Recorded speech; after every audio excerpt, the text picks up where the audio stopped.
If you turn to page 1 in the first great modern dictionary of the Irish language, Deneen's Folklore Gaeilge August Birr, you'll find that the first entry is elm, the elm tree.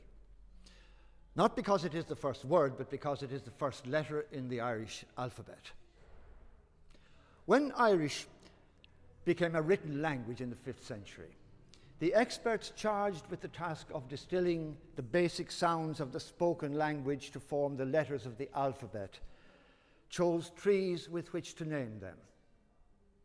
Now, scholars tell us that this is partly a medieval fiction, but even if it is, it reflects the thinking of a society who were so familiar with an extensively wooded natural world that they came up with this marvelous metaphor, that just as letters are the alphabet of language, trees are the alphabet of the landscape.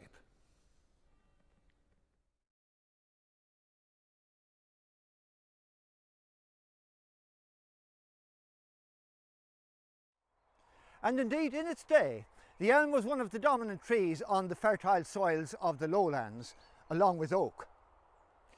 But it has virtually disappeared from today's landscape as a result of a disease that began to spread from the early 1970s.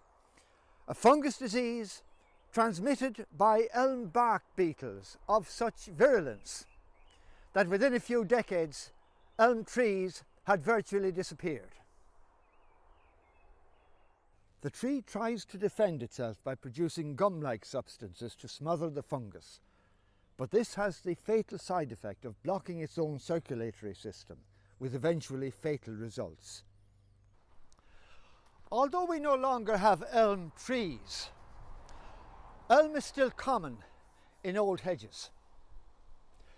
This, however, is not the native wych elm, but the introduced English or common elm, vast numbers of which were planted in the 18th and 19th century particularly, and it becomes a most majestic tree, as does wych elm, up to 35 metres high and living for as long as 400 years. And one of its great virtues was it doesn't restrict the growth of vegetation in its shadow. Now, this hedge is largely elm. The original trees have long gone, but before they succumbed to the fungus, they sent suckers, underground horizontal stems, up and down the hedge. And these survive until the stems become tall enough and thick enough to attract the attentions of the beetle, after which they quickly succumb to its attacks. This is the latest stem along this hedge to strike out and try to become a fully developed adult tree, and it'll be interesting to see over the next few years what happens to it. Now, wych elm doesn't sucker freely the way the common elm does along this hedge, and it doesn't have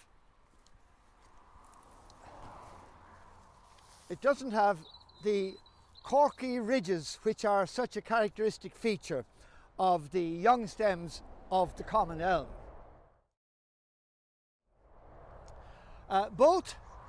Here's a branch of wych elm for comparison. You can see the leaves are considerably larger in wych elm, but both the common and the wych elm have characteristically, I'll just snip off a piece here, they have characteristically rough surfaces, especially on the upper part of the leaf, the top of the leaf. This is best seen if you rub it against the grain along your cheek. You can feel a sort of sandpapery effect to it. And both species have two lobes at the base of the leaf, one of which is larger than the other. But in wych elm, the larger of the lobes, you can see, it sort of wraps itself around the base of the stalk, and that stalk is much shorter in wych elm than it is in the common elm.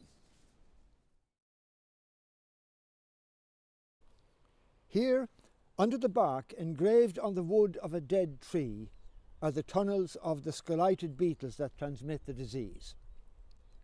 The central tunnel is excavated by the mother beetle, who lays eggs in 2 rows of little niches that she hollows out on either side of the tunnel. When these hatch, the young larvae each make their tunnels perpendicular to the parent tunnel, feeding on the nutritious inner layers of the bark. And here is the adult beetle, which is about 6 millimeters in length. The only elm trees that now survive are hermits in the woods, growing in isolated places which the beetle that carries the fungus haven't yet managed to reach. And this is one such hermit. It's just coming into leaf now, and we won't find the flowers because elm flowers very early in the year, back at the beginning of March. But what we will find now are the fruits, because the fruits ripen very early, now in fact, and we can use these to confirm the identity of this tree as the native wych elm.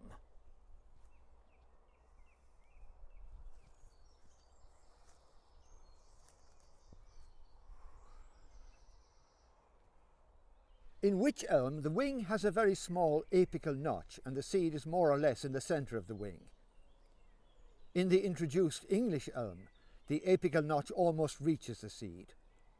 Another and very important difference is that wych elm produces abundant fertile seed, whereas the introduced English elm tends to rely on vigorous underground suckering stems to extend its territory.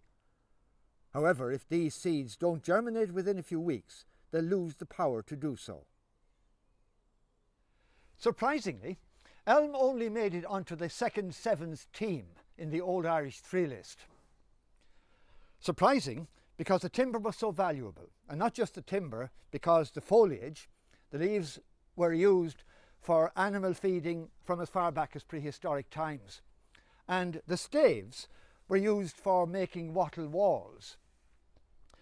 And as for the timber itself, and this is part of the trunk of one of the last great elms to fall in Singfield, just outside Birr, in the late 1970s.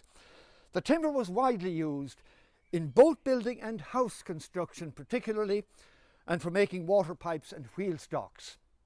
One of its great virtues being that it doesn't warp in water. On top of that, it had a wide range of medicinal applications and features prominently in rural lore. But of course, all of that is in the past.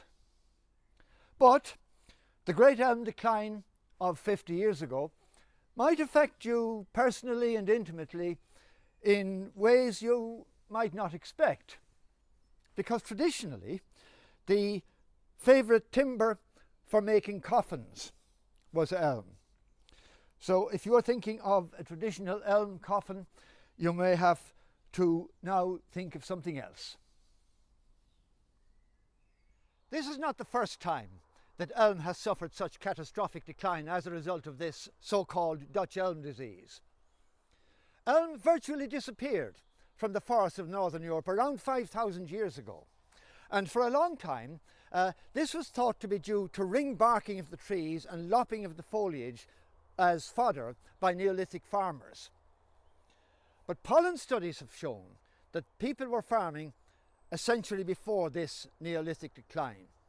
The consensus now seems to be that the main cause of this Neolithic decline was Dutch elm disease, from which the tree eventually recovered. The hope of an eventual recovery in our century lies in large measure in the winged seeds of our solitary elm and others like it, one of which one day, and perhaps with the help of advanced genetic technology, will develop resistance to the dread disease, and the elm can recover once more its lost eminence in the Irish landscape.